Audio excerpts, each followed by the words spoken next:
bom dia, turminha. Bem-vindos à nossa aulinha de sexta-feira. Último dia de aula da semana. Muito bem, vamos pegar aí o livrinho de vocês de Geografia, na página 32. Vamos falar agora sobre a hidrografia. Vamos lá, acompanhe. A Terra apresenta grande parte da sua superfície coberta por água salgada e doce. Os estudos das águas, ou seja, dos oceanos, dos mares, das geleiras, dos rios, dos lagos e das lagoas, é chamado de hidrografia.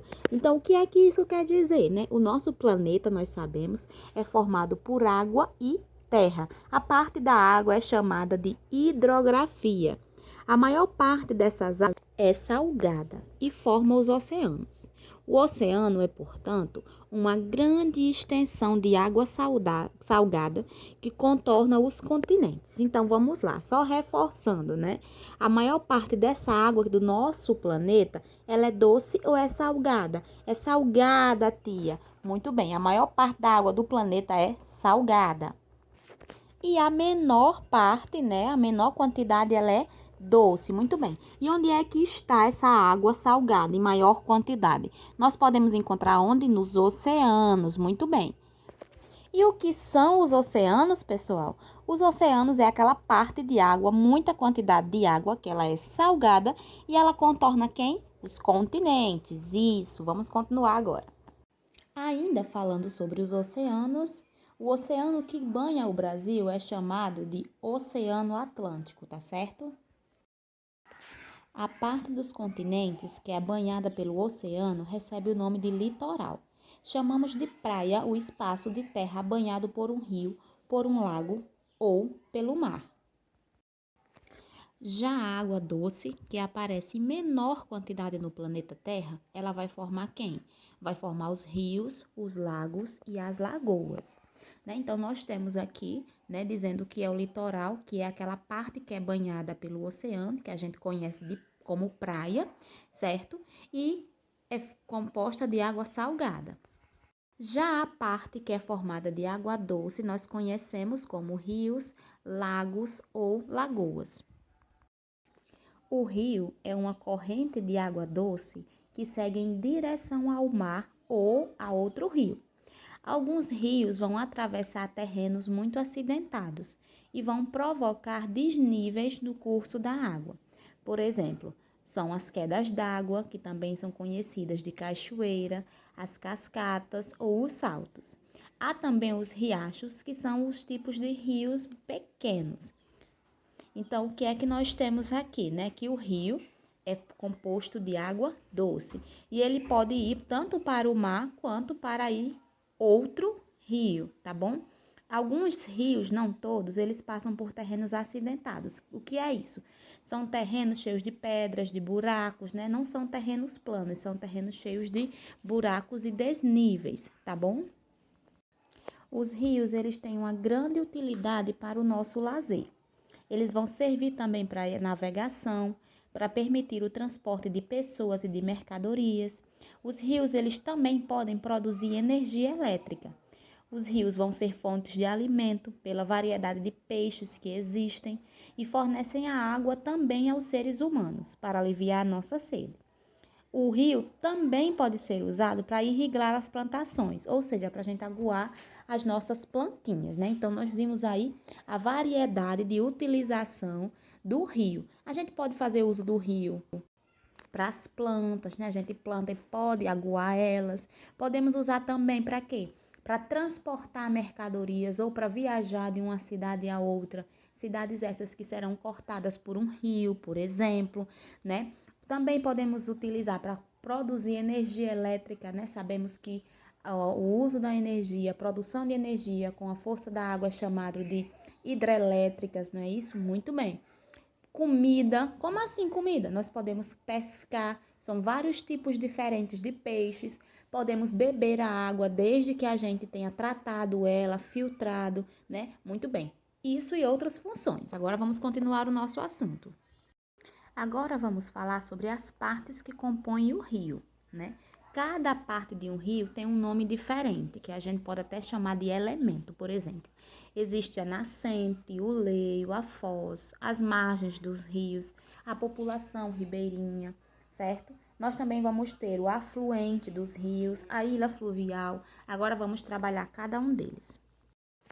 O que é a nascente do rio? É onde o rio nasce. Nós temos aí na imagem lá em cima. É onde o riozinho nasce e recebe o nome de nascente. O leito, onde é que vai ser o leito? O leito é o lugar por onde vai correr as águas do rio. Vai ficar entre as margens. Então, é essa partezinha onde a gente consegue ainda pisar no chão, né? No solo. A gente tá pisando no chão e do lado vai ter o leito, né? Onde é que vai ser a foz? A foz é o lugar onde o rio está correndo, no caso, a água. Onde é que vai ser a margem do rio? A margem é aquelas terras, né, do lado que Tia mencionou agora há pouco, né? Os rios, eles vão ter duas margens, a da direita e a da esquerda, ou seja, vão ser os lados dos rios, lado direito e lado esquerdo. E o que é que vai ser a população ribeirinha? Vai depender principalmente das águas, né? É aquelas pessoas que dependem das águas para sobreviver, ou seja, elas vão pescar para vender o peixe, né? Fazem tarraxas que servem para pesca, então eles sobrevivem de tudo que o rio pode oferecer. Agora vamos falar sobre o que é a afluente. Nós temos aí na imagem de vocês, estão vendo? Tem a afluente. O que é? É um rio que vai despejar as águas em outro rio. Tia, só em outros rios? Não. Ele pode jogar água também nos lagos ou nos reservatórios. Então, isso é um afluente. É quando você tem outro rio ou outro lago que está ligado a esse rio. O que é uma ilha fluvial? A ilha fluvial vai ser uma porção de terra mais elevada que se encontra no leito dos rios. Então, é a mesma coisa de uma ilha, só que não agora no mar nem no oceano, mas em um rio, tá certo? É o mesmo processo. Aí nós temos aí essa imagem mostrando o leito do rio, que é onde a água corre, tá vendo? A foz, tá vendo? Onde é que ele nasce, que é lá no nascente. Muito bem, essa outra imagem aí para vocês verem melhor. E nós devemos lembrar que mesmo sendo tão importante para a vida, os rios estão sendo maltratados, estão jogando lixo, o que deixa o rio cada vez mais inutilizado, ou seja, ninguém consegue usar ele, principalmente nós seres humanos, que dependemos do rio para quê? Para beber água, para se alimentar, para regar plantas. Então, o homem mesmo está destruindo o rio, jogando lixo, poluindo ele, né? E esquece que nós precisamos do rio. E precisamos do rio para quê? Porque o rio nos dá uma variedade enorme, vários jeitos diferentes de nós sobrevivermos. Agora vamos começar a atividade na página 34. Acompanhem aí. Primeira questão diz o seguinte: procure aí no diagrama abaixo o nome dos espaços onde podemos encontrar a água no planeta. Então, onde é que nós vamos encontrar a água no nosso planetinha? Vai ser nos rios, nas marés, nas geleiras, nos lagos e nas lagoas. Muito bem, nós temos que encontrar rios, geleiras, lagos, lagoas, oceanos e mares. 6 tipos diferentes. Questão número 2. Escreva o nome das partes do rio no desenho abaixo. Então, vamos lá. Número 1. É lá em cima, estão vendo? Nessa parte é qual? Tia, é onde nasce. Muito bem. Vamos colocar aí no número 1 o nomezinho nascente. Número 2, está ali na partezinha onde é a terra. Isso aí vai ser o quê? Muito bem, a margem. Muito bem, a margem é onde ainda tem a terra e é do lado da água. Número 3, está dentro da água, não é? Mas está próximo da terra, então ele vai ser o leito. E o 4 é no meio da água, então a água em si do rio é a foz. Muito bem. Podem colocar aí, número 1, nascente, 2, margens, 3, leito e 4, foz. Questão número 3, vamos ler a fábula do beija-flor. Fábula do beija-flor. Certa vez, houve um incêndio na floresta. Todos os bichos correram apavorados, menos um, o beija-flor. Ele voava do rio até o incêndio, carregando no bico as gotas de água que conseguia. Ao ver aquela cena, o leão perguntou ao beija-flor: você realmente acha que conseguirá apagar o incêndio sozinho, carregando tão pouca água?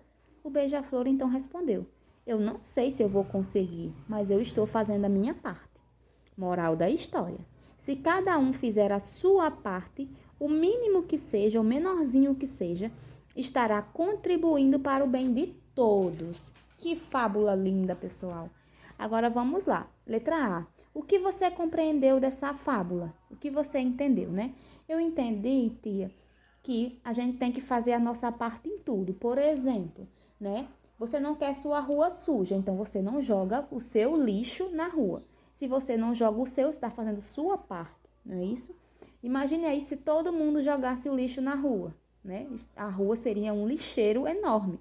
Mas aí cada um dentro da sua casa está fazendo a sua parte. Então, o que nós podemos compreender dessa fábula é que é importante, né, cada um fazer a sua parte. Letra B. Faça um comparativo entre a fábula e o desperdício de água. Então, vamos lá. É correto a gente abrir a torneira, por exemplo, deixar a torneira aberta enquanto a gente escova o dente? Ou vai tomar banho, deixa o chuveiro ligado enquanto passa o sabonete, né? Então, essas atitudes são erradas, né? Estão acontecendo desperdício de água. O que é que nós podemos fazer para reduzir esse desperdício? Quando for escovar o dente, fechar a torneira enquanto escova, só abrir quando for enxaguar a boquinha ou lavar a escova. Tá tomando banho? Molhou, passa o sabonete, desliga o chuveiro, né? Assim, enquanto se ensaboa, passa o shampoo, se esfrega, nós devemos deixar o chuveiro desligado. Então, como é que nós podemos associar isso com essa fábula? É muito fácil. Se cada um fizer a sua parte, nós vamos evitar o desperdício. Nós teremos mais água para o mundo. Porque se eu não estou gastando, aquela água não está sendo desperdiçada, não é isso? Então, se eu faço isso, meu vizinho também pode fazer e assim cada um vai fazendo e vamos todos contribuindo para a economia do nosso planeta. Então, vamos lá, resposta. Se cada um fizer a sua parte, vamos evitar o desperdício e teremos mais água no mundo. Questãozinha número 4.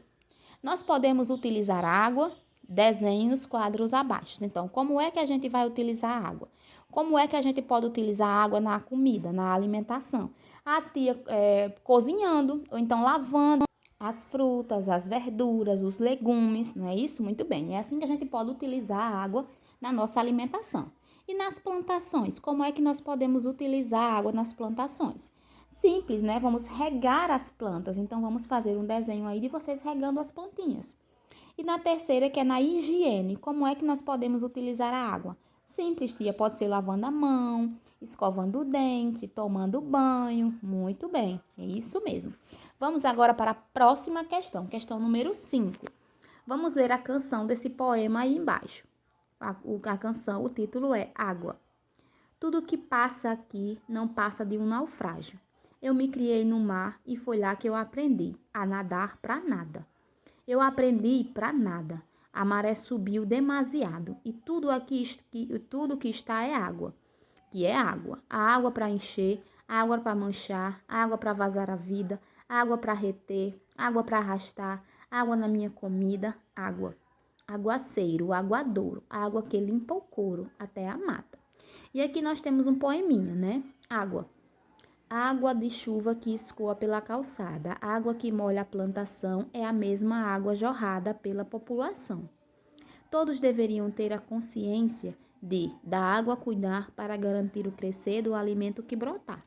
Letra A. Em sua opinião, o que o autor da canção entende sobre a água? Ele está querendo dizer, pessoal, que quando nós temos o acesso à água, só que a gente não cuida, muita gente desperdiça essa água. Então, ele está falando sobre o desperdício da água. Letra B. Tanto a canção como o poema têm o mesmo nome, mas eles têm contextos diferentes. O que o poema ele quis dizer? O poema está querendo dizer que nós devemos preservar a água para garantir o nosso futuro. Questão número 6. O que é um oceano? Nós temos lá no início do assunto. Vamos lá. O que é um oceano? Vai ser a grande extensão de água salgada que ela contorna quem? Contorna os continentes. Muito bem. Então, você vai escrever grande extensão de água salgada que contorna os continentes.